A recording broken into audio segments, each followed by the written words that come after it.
for reading time with CJ. I hope you're having a great day so far. And today, look who I have near me. Rah! I have a lion. I wonder what kind of books we're gonna read today. Are you ready? Let's look in my secret bag of books. What do we have? That's right! It's the Lion King! Are you ready to read with me? What an exciting day! Come on, come hop here, Lion, and let's read together. So this is called The Lion King. The animals came from far and near across the dusty African plain. They came on padding paws and pounding hooves and flapping wings.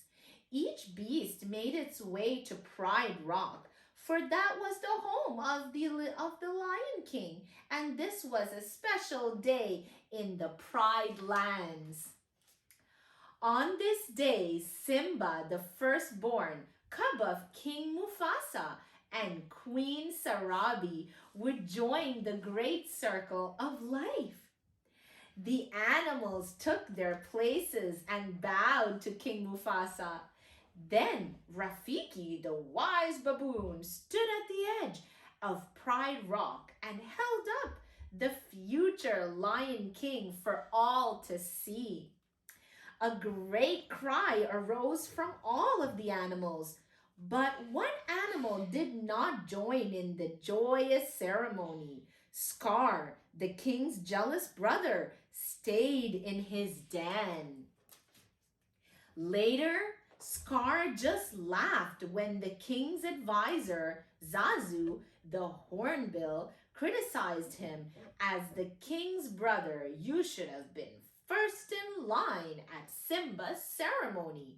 Scar would have eaten Zazu if Mufasa hadn't come along just in time. Scar's green eyes gleamed. I was first in line until the little hairball was born. That hairball is my son and your future king, Mufasa growled. Scar slinked away. Don't turn your back on me, Mufasa warned. Scar looked back over his shoulder. His eyes narrowed. Perhaps you shouldn't turn your back on me. Simba grew quickly. One morning, Mufasa took his son to the top of Pride Rock and told him, "The circle of life never stops turning. One day the sun will set on my time as a ruler and rise with you as king. Then everything the light touches will be yours." "What about the shadowy places?" Simba asked. Mufasa declared, "You must never go there." Suddenly, Zazu swooped down and squawked, "Hyenas in the Pride Lands!" Mufasa frowned. Zazu takes Simba home. "Aw, Dad, can't I come?" Simba whined. Mufasa shook his mighty mane. Fighting savage hyenas was no job for a cub. Later, Simba asked Scar about the shadowy place. An evil plan formed in Scar's mind. Only the bravest lions go to the elephant's graveyard. Scar told him he knew the foolish cub would go there just to prove his bravery. Scar was right. Simba couldn't wait to go to the elephant's graveyard with his best friend Nala. But how could they go with Zazu watching every move they made? Soon the two friends found a way to escape their feathered babysitter. Before long, the young lions had reached the dark, mysterious place beyond the borders of the Pride Lands. "It's kind of scary," Nala whispered. "Let's check it out," Simba said. I laughed in the face of danger. Ha ha ha. "Yee-hee-hee," crackled three mean hyenas, Shenzi, Banzai, and Ed. "Look, boys, A king fit for a meal, Shenzi snickered. The cubs ran, but soon found themselves cornered. Simba stepped bravely in front of Nala and tried to roar. Roar, roar. The hyenas laughed and jeered. Simba opened his mouth to try again. This time the ground rattled with a thunderous roar. Mufasa sprang into view and chased away the hyenas. Zazu and seeing the clubs were in trouble and flown for help. Mufasa told Zazu to take Nala home. Then he scolded Simba for disobeying him. I was just trying to be brave like you, Simba said. Mufasa sighed. Being brave doesn't mean you go looking for trouble, Simba. A good king is wise as well as brave. Simba suddenly felt very small. Well, always be together, right, Dad? Mufasa looked up at the starry sky and said, the great kings of the past look down on us from those stars. So wherever you feel alone, just remember that those kings will always be there to guide you, and so will I. Later, Scar met with the hungry hyenas. I practically gave those cubs to you, he complained. They weren't exactly alone, Shenzi whined, but Scar had another plan that would allow him to become king. Stick with me and you'll never go hungry again, he promised. The next morning, Scar took Simba to the bottom of the rocky canyon. Now wait here, he ordered. Your father has a big surprise for you. Scar smiled slyly. Oh, it's to die for, he said as he walked away. Then he signaled the waiting hyenas. The hyenas knew what to do. They chased a huge herd of wildebeest down the canyon. Simba fell to the earth shake. Then he saw the wildebeest heading straight for him. Simba managed to climb a dead tree and cling a branch. Help, he shouted. Meanwhile, Scar had found Mufasa. Simba's trapped in a stampede, Scar cried. Just as Scar had planned, Mufasa rescued Simba, but then he fell under the rushing tide of the hooves. Dad, Simba shouted. He couldn't see anything through the huge dust cold. Mufasa tried to pull himself up the steep rocks. From above, Scar watched his brother struggle. Help me, brother, help me, Mufasa pleaded. Scar reached for Mufasa's paws. He pulled his brother close and whispered, Long live the king. Then Scar let go and watched Mufasa tumble down the slope. When stampede was over, Simba found his father lying lifeless in the dust. No, Simba wailed. Scar came to the sobbing cub's side. What have you done? He accused. There were wildebeest everywhere. He tried to save me. It was an accident, Simba said. I didn't mean to. Of course not, but if it weren't for you, he'd still be alive. What will your mother think? Scar demanded. Simba looked stricken. What should I do? Run away, Scar advised. Run away and never come back. Simba ran. Scar sent the hyenas after him. The hyenas chased Simba to the border of the Pride Lands. The cub dived into the thicket of the horns and sharp thorns, then at the desert. The cub won't last a day out there, Shenzi declared. Simba ran until he could run no more.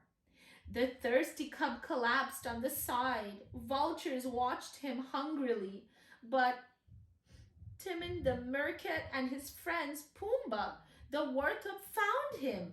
Simba woke up in their jungle home. "Where are you from?" Timon asked. Simba sighed. "It doesn't matter. I can't go back." "What did you do, kid?" Pumbaa wondered. "Something terrible," Simba replied. Timon shrugged. "Who cares? You've got to put the past behind you. Hakuna matata. It means no worries." Timon added, "That's the motto we live by. And here's what we live on." Timon showed Simba a wiggly insect. Simba watched Pumbaa eat a grub. "Slimy but satisfying," the warthog said with a burp. Simba frowned, but he ate the big bug. Then the cub smiled and said, "Hakuna matata."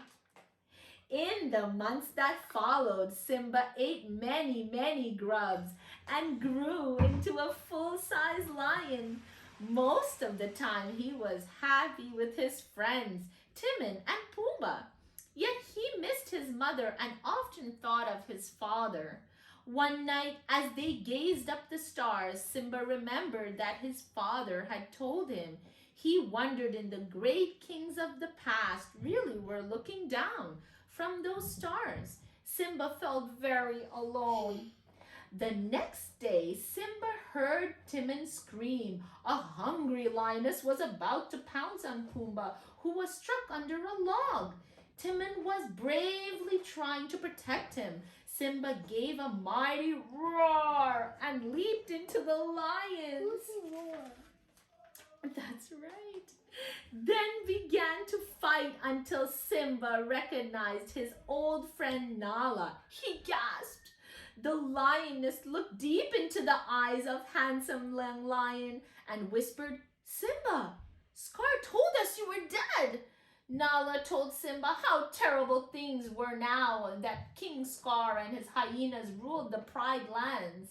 There was no food or water, but you can come back and become king. Then everything will be right again, Nala said. "I'm no king," Simba said angrily. But that night, Rafiki the baboon came to see Simba and promised to bring to his father. When Simba looked up at the stars, he heard a familiar voice. "Simba," his father asked, "have you forgotten me?" Simba gasped, "No, how could I? You have forgotten who you are and so forgotten me," the ghostly voice said. "Look inside yourself, Simba. You must take your place in the circle of life." Simba knew his father was right. His friends returned with him to the Pride lands. Back at the Pride Rock, King Scar was angry with Sarabi for not finding food. Suddenly, Scar heard a great roar. He couldn't believe his eyes. "Mufasa? It can't be. You're dead." But Sarabi recognized her son. "Simba," she said softly, "I've come to take my place as king," Simba roared. But Scar would not be backed down so easily. Simba leaped at the Scar, but the villain slipped away. Instead, the hyenas rushed at Simba. Pride Rock echoed with their hideous laughter as the hyenas forced Simba to the edge of a cliff.